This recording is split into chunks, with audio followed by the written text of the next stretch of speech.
जय सिया राम। आइए हम लोग जाने की कुंडली कैसे देखते हैं और कुंडली देखते समय हमें किन किन बातों को याद रखना आवश्यक होता है। तो सबसे पहले हम देखते हैं भाव। भाव किसे कहते हैं?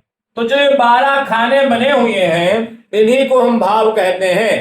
इन्हीं को हम 12 भाव कहते हैं।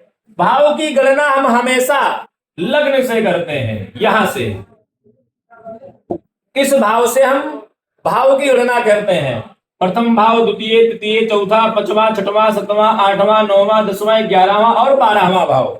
इन 12 भावों से हम जीवन से जुड़ी हर एक बातों को जानते हैं।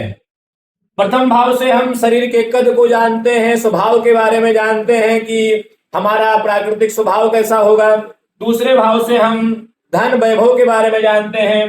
तीसरे भाव से हम पराक्रम आदि के बारे में जानते हैं। चौथे भाव से हम माता के सुख के बारे में जानते हैं। जमीन जायदाद संबंधित समस्याओं के बारे में जानते हैं। पांचवें भाव से हम विद्या और पुत्र के बारे में जानते हैं।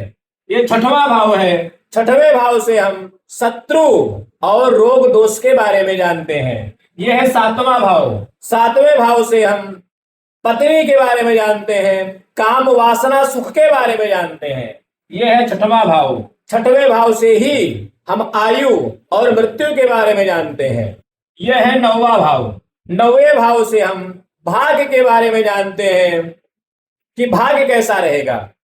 यह है 10वां भाव। 10वें भाव से हम राजयोग के बारे में जानते हैं, कर्म के बारे में जानते हैं, पिता के सुख के बारे में जानते हैं।